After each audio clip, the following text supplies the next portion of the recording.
আমরা প্রথমে তো আমরা চুপ করেছিলাম, তারপরে ধীরে ধীরে আমরা স্টেটমেন্ট দেওয়া শুরু করেছি। এখন আমাদের বক্তব্য দিচ্ছি। বিভিন্ন টেকনিক্যাল কিছু ইস্যুজ আছে, প্রবলেম আছে, আস্তে আস্তে সবকিছুই হবে। কিন্তু আমরা আওয়ামী লীগ ছিল, আছে এবং থাকবে। আওয়ামী লীগ তাসের ঘরের মতন ভেঙে পড়েনি। আওয়ামী লীগ মোকাবেলা করবে, করেই বাংলাদেশ এবং জনগণের স্বার্থে আওয়ামী লীগ কাজ করবে। আমি মনে করি আমাদের দায়ও ছিল, দায় আমাদের নিতে হবে। আমরা যখন সরকারে ছিলাম আমরা এটা দাবি করতে চাই না যে আমরা কোনো ভুল করিনি, অবশ্যই না। আমাদের অনেক ভুল ছিল, ভুল করেছি, ভুলগুলো হয়েছে, সেগুলো নিয়ে আলাপ করছি আমরা, সেগুলো নিয়ে আমরা অ্যানালাইজ করি ভবিষ্যতে কিভাবে এখান থেকে শিক্ষা নেওয়া যায়, সেই জিনিসগুলো থেকে সেগুলো যাতে আবার না করা যায়, সেগুলো নিয়ে আমাদের আলাপ আলোচনা চলে। গুলি চালাবেন কেন? আমরা তো গুলি চালানোর কথা বলি নাই। ওনারা বলেছিলেন যে জনগণের উপরে গুলি চালাবেন না, এবং আমরা কি চেয়েছি? আমরা তো বলেছি জনগণের উপরে কোনোভাবেই গুলি চালানো যাবে। কাজে তার অবস্থান আমাদের অবস্থান তো একই ছিল। আমাদের দায় আছে, কিন্তু এই দায় স্বীকার করেছিলাম বলেই আমরা জুডিশিয়াল কমিটি করেছিলাম তদন্তের জন্য, জাতিসংঘকে আহ্বান জানিয়েছিলাম, প্রত্যেকটি আহত নিহত পরিবারের পাশে দাঁড়িয়েছিলাম, আহতদের পাশে মাননীয় প্রধানমন্ত্রী গিয়েছিলেন, তাদের সুচিকিৎসার ব্যবস্থা করেছিলেন। আমরা দায় নিয়েছিলাম বলেই এই কাজগুলি আমরা করেছিলাম, এবং এখনো আমরা বিচার চাই। আমাদের কথা হচ্ছে যে বিচারটা হতে হবে। আমরা যে জুডিশিয়াল কমিটি করেছি সেই জুডিশিয়াল কমিটি ভেঙে দিয়েছে সরকার। কেন? এখন পর্যন্ত তারা কোনো কমিটি করেনি তদন্তের জন্য। জাতিসংঘকে যে আমরাই তো ডেকেছিলাম, তারপরে যাই হোক তারাও ডাকতে বাধ্য হলো, কিন্তু এখন জাতিসংঘকে তারা তথ্য দিচ্ছে না। আপনি কিছুদিন আগে দেখেছেন রিপোর্ট হয়েছে, জাতিসংঘ কিন্তু খুবই, তাদের যে ফ্যাক্ট ফাইন্ডিং টিম কিন্তু খুবই হতাশ যে তারা কোনো কোঅপারেশন পাচ্ছে না। তো কেন এটা হচ্ছে বলেন? মাঝখান দিয়ে আবার কি হলো যে ইনডেমনিটি দিয়ে দিল। কেন ইনডেমনিটি? আমরা তো সকল হত্যাকাণ্ডের বিচার চেয়েছিলাম। আপনি আমাকে বলেন যে এই 5 তারিখের পরে যে ঢাকা ইউনিভার্সিটির তোফাজ্জল, বা আপনার জাহাঙ্গীরনগরের যে শামীম, বা রাজশাহী ইউনিভার্সিটির মাসুদ, বা এই যে কিছুদিন আগে রায়হান এবং মাসুদ রানা যারা জয় বাংলা লিখেছিল, একজন রেকর্ড করেছিল, উপে মেরে ফেললো, এগুলো দায় নিবে ইউনূস সরকার? শত শত আওয়ামী লীগের নেতা কর্মীকে যে হত্যা করা হলো 5 তারিখের পরে, এত পুলিশ হত্যা করা হয়েছে, এই পুলিশের পরিবারের সদস্যদের তাদের অধিকার আছে না বিচার চাওয়ার? তারা এগুলো দায় নিবে? নিচ্ছে। আমরা তো নিয়েছিলাম, আমরা তো তদন্ত করেছিলাম, আমরা তো পাশে দাঁড়িয়েছিলাম। আহত হলেন, তাদেরকে দেখার জন্য হসপিটালে দৌড়ে গেলেন এবং তাদের সুচিকিৎসার ব্যবস্থা করলেন। যারা নিহত হয়েছেন তাদের পরিবারের সদস্যদেরকে গণভবনে ডেকে তাদের পাশে আমরা দাঁড়ালাম, তাদেরকে সরকারিভাবে অনুদানের ব্যবস্থা করা হলো, তাদের পাশে থাকা এবং বিচারের ব্যবস্থা কমিটমেন্ট করা হলো। মাননীয় প্রধানমন্ত্রী তো সবকিছু করেছেন, কিন্তু ওই সময়টুকুর মধ্যে। কিন্তু এমন যে একটা বিশাল ষড়যন্ত্র যেভাবে আমাদের ঘাড়ের উপর এসে পড়লো, মানে এত অল্প সময়ের মধ্যে এত কিছু ঘটে যাচ্ছিল, এবং মানুষের মনকেও আসলে বিভিন্নভাবে চারিদিক থেকে প্রচার প্রপাগান্ডা করে বিষে তোলা হলো, যেটা সত্যি কথা। আপনি যদি বলেন ব্যর্থতার কথা, ওখানেই আমাদের সবচেয়ে বড় ব্যর্থতা ছিল। কিন্তু তখন আমি যতটুকু জেনেছি, পরবর্তীতে ওনাকে অনেকটা ফোর্স করে, অনেকটা জবরদস্তি জোর করে ওনাকে হেলিকপ্টারে উঠানো হয়েছিল, নিয়ে যে দেশের বাইরে পাঠিয়ে দেওয়ার একটা বিষয় ছিল।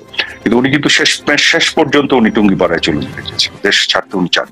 এবং এটা যেটা বলা হচ্ছে যে উনি দেশ ছেড়ে চলে গেছেন বা পালিয়ে গেছেন, যে শব্দগুলো ব্যবহার করা হচ্ছে না, ভবিষ্যতে এগুলো বের হবে, উনাকে জোর করে বাধ্য করা হয়েছিল। আমরা এই দায় নিয়েছি। আওয়ামী লীগ সরকারের আমলে আমরা যে কদিন ছিলাম, যেটি বলি 16 থেকে 5 তারিখ পর্যন্ত, জুলাই 16 থেকে অগস্টের 5 তারিখ পর্যন্ত, প্রত্যেকটি ঘটনার দায় আমাদের আছে, এটাকে আমরা এড়াই না। যে কারণে আমরা তদন্তের কথা বলেছি। ঢালাও বলা যাবে না সকল মৃত্যু পুলিশের হাতে হয়েছে, এবং সকল মৃত্যু পুলিশ সরাসরি আইন ভেঙে করেছে। কোনটা আসলে আইন ভেঙে করেছে, কে দায়ী কে দায়ী না, এটার জন্যই তো আমরা তদন্তের ব্যবস্থা করেছি, জাতিসংঘকে ডেকেছি।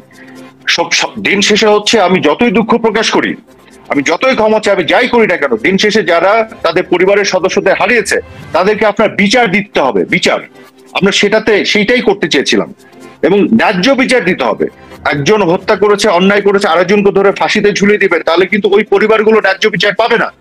এই জন্য আমাদের দায়ের সবচেয়ে বড় জায়গা, বা আমাদের দুঃখ প্রকাশ করা, ক্ষমা চাওয়ার সবচেয়ে বড় জায়গা, বা রিগ্রেট করার সবচেয়ে বড় জায়গা হচ্ছে আমরা বিচারটা চাই, বিচারটা হোক ন্যায্য বিচারের মাধ্যমে, আসল দোষী অপরাধী যাতে সাজা পায়, আমরা সেই জায়গাটাতে থাকতে চাই। কয়েকবার আমাদেরকে বলেছিলেন উনি আর থাকতে চান না। উনি এভাবে বলছিলেন যে আমি দেশ চালাতে পারছি না, এত হচ্ছে, ওদের এত খারাপ লাগছে, ওরা দেশ চালায়, আমি টুঙ্গিপাড়ায় চলে যাবো। উনি ক্ষমতা ছেড়ে দিতে 4 তারিখে বেশ কয়েকবার বলেছিলেন। কাজে এগুলো একেবারেই, আমরা যারা প্রত্যক্ষদর্শী আমরা জানি এগুলো একেবারে মিথ্যা কথা। এবং যেটি হয়েছিল, হ্যাঁ, যেটি সজীব অজিত জয়কে ফোন করে তাকে যেটা বোঝানোর ব্যাপার ছিল, সেটা হচ্ছে উনি দেশ ছাড়তে চাচ্ছিলেন না, উনি ক্ষমতা তো আগের দিনই ছাড়তে চেয়েছিলেন। এবং উনি বলেছিলেন উনি পদত্যাগ পত্র লিখে সাইন করবেন রাষ্ট্রপতির কাছে, যে উনি এটা হস্তান্তর করবেন, এবং পরবর্তী সরকার যেই আসবে, যেভাবে আসবে, সেটা উনি ওভারসি করবেন। কিন্তু তারা যখন তাকে জোর করে বঙ্গভবন থেকে বের করে দেশের বাইরে পাঠাতে চাচ্ছিল, সেই সময় উনি এটা জিদ করেছিলেন, উনি দেশের বাইরে যাবেন না। তখন ওই শেখ রেহানাকে দিয়ে বোঝানোর ব্যাপার বা জয়কে ফোন করা হয়েছিল, এই বিষয়গুলি ঘটেছে। কিন্তু আগের দিনও 4 তারিখ উনি বারবার বলেছেন উনি থাকবেন না, এবং উনি বারবার একই কথা বলতেন উনি টুঙ্গিপাড়ায় চলে যাবেন। আমরা বরং দু একজন বলেছিলাম যে আপনি টুঙ্গিপাড়ায় চলে যাবেন, ক্ষমতায় থাকবেন না, ওরা তো আসলে আপনাকে হত্যার পরিকল্পনা করছে। আমাকে দায়িত্ব দেওয়া হয়েছিল, আমি নিজে বিভিন্ন সংস্থা, পৃথিবীর বিভিন্ন সংস্থার সাথে যোগাযোগ শুরু করেছিলাম ফরেন্সিক এক্সপার্ট এদেরকে আনার জন্য, একটা আন্তর্জাতিক তদন্ত করতে, যে কেন এরা এই ঘটনাগুলি করছে, কিভাবে করছে। কারণ যতগুলি হতাহত হচ্ছে এবং মৃত্যু হচ্ছে, এটা তো আমাদের বুকের উপরে এসে ভারী হয়ে চাপছে। আমরা তো সরকারের, তখন এই দায়িত্ব আমাদেরকেই নিতে হয়, যে কারণে আমরা তো চাচ্ছিলাম না এই ঘটনা ঘটুক। আমরা তো চাচ্ছি যে টেনশনটা ডিফিউজড হোক, আমরা চাচ্ছি যাতে এই ঘটনাগুলি না ঘটুক। এবং কিন্তু যে পক্ষ চাচ্ছিল যে আরো মৃত্যু হোক, আরো হতাহত হোক, আরো টেনশন বাড়ুক, যাতে সরকার পড়ে যায়, এটা তো অন্য পক্ষ চাচ্ছিল, আমরা তো এটা চাইনি। আমরা কেন গুলি ছোড়ার কথা বলবো, এবং গুলি ছোড়ার যে হবে না, এটা তো আমাদেরই সিদ্ধান্ত। এটা শুনে কেন আমরা অন্য কোনো মেসেজ নিব, এটা নিয়ে তো কোনো প্রশ্ন আসে না। সমান মর্যাদা তো বটেই, বরং অন্য দলই যারা এসব কথা বলে, তারা যা পারেনি আওয়ামী লীগ সেটা অর্জন করেছে ভারতের কাছ থেকে। ভারতের সাথে যে এই যে গঙ্গা চুক্তি, ফারাক্কা চুক্তি, এটা তো অন্য দলগুলি করতে পারেনি, আওয়ামী লীগই তো করেছিল। এটা তো ঐতিহাসিক আমরা পেয়েছি। এগুলো কিন্তু আপনারা না জেনে অনেক সময় বলে ফেলেন, মানুষ বিভ্রান্ত হয়। এগুলো কিন্তু বোঝার বিষয় আছে, পানিটা কিভাবে মাপে, কোন সময় থেকে কোন সময় আমাদের পানির জিনিসটা মাপতে হয়, এগুলো হাইলি টেকনিক্যাল। আমি আপনাকে বলে দিচ্ছি, পরে ব্যাখ্যা করবো, আপনি সময় দিতে পারবেন না, যে পানি আমরা যে চুক্তি করেছি, চুক্তি অনুযায়ী সবসময় পানি পেয়েছি, পাইনি, এটা একবারে বাজে কথা, ইটস নট কারেক্ট। কাজে এইভাবে মানুষ কিন্তু অনেক সময় বিভ্রান্ত হয়ে যায়। এক, দ্বিতীয় হচ্ছে ল্যান্ড বাউন্ডারি এগ্রিমেন্ট আমরা করেছি, আমরা ভারতের সাথে ম্যারিটাইম বাউন্ডারি, সমুদ্র সীমা জয় করে এনেছি। বিএনপি বা অন্য দলগুলি উদ্যোগই নেয়নি।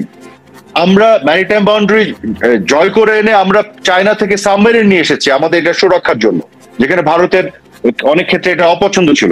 কাজে আমরা যা যা কিছু করেছি, এগুলো তো এরা কেউ কিছু করেনি সত্যিকার অর্থে। যদি আপনি দেখেন, হ্যাঁ, আওয়ামী লীগ একটা জিনিস যেটা করেছে, যে আননেসেসারি ভারতের নর্থ ইস্টে তাদেরকে ডিস্টার্ব করেনি। কেন ডিস্টার্ব করবে আওয়ামী লীগ? কারণ আওয়ামী লীগের উদ্দেশ্যটা ছিল আমরা সন্ত্রাস, সহিংসতা এবং এই যে আপনার সেপারেটিস্ট মুভমেন্ট, এগুলোর বাইরে একটা শান্তিপূর্ণ রিজিওনাল কানেক্টিভিটি চাই। আওয়ামী লীগ ভারত থেকে 1100 মেগাওয়াট বিদ্যুৎ ইম্পোর্ট করে, আপনি জানেন? আওয়ামী লীগ গভর্নমেন্টের অধীনে এটা হয়েছে, এবং এটা আমরা সস্তায় নিয়ে আসি। বাংলাদেশের ভিতরে বিদ্যুৎ উৎপাদনে যে খরচ পড়ে পার ইউনিট, তার চাইতে কম দামে আমরা এই বিদ্যুৎ আনি। এবং সেটা আমি বহুবার বলেছি, কেউ কর্ণপাত করেনি।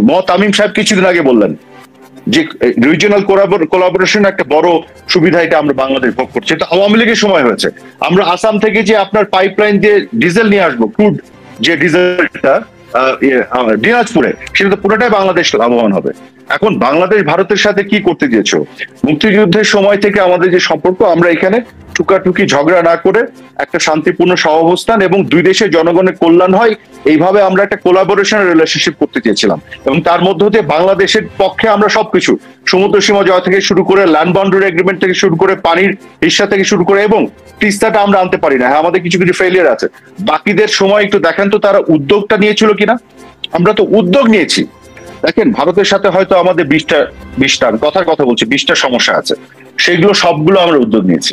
এই 20টার মধ্যে হয়তো 15টা আমরা সমাধান করেছি, 5টা পারিনি। এটা একটা কন্টিনিউয়াস প্রসেস, কিন্তু আমরা সবগুলো উদ্যোগ নিয়েছি। যেগুলো পারিনি সেগুলোকে ফুলিয়ে ফাঁপিয়ে দেখানো হয় যে আওয়ামী লীগ এগুলো করেনি, কিন্তু বাকিরা তো ওই উদ্যোগও নাই। আমরা উদ্যোগ নিয়েছি 20টা, 15টা পেরেছি, 5টা পারি নাই, আর তারা তো উদ্যোগই নাই। কাজে আমরা কি করে ভারতের কাছে এটা নতজানু হলো? আসলে বিষয়টা হচ্ছে, মুক্তিযুদ্ধের সময় থেকেই আওয়ামী লীগকে এবং মুক্তিযোদ্ধাদের পাকিস্তানপন্থীরা এই ভারতের তাবেদার এগুলো বলে আসছে। আপনি তখনকার দেখে নেন গোলাম আজম এবং রাজাকার এবং কোলাবোরেটরদের স্টেটমেন্ট গুলি, তারা তখনও তো বলতো আওয়ামী লীগ হচ্ছে ভারতের সাথে ষড়যন্ত্র করে পাকিস্তান ভাঙা ষড়যন্ত্র করছে। এটা তো নতুন বক্তব্য না।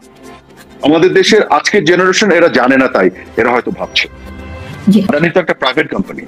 আপনাকে সিম্পল একটা জিনিস বলি, ভারতের ভিতরে এই যে কত মেগাওয়াটের আদানিটা বলেন তো? 1600 মেগাওয়াটের, রাইট?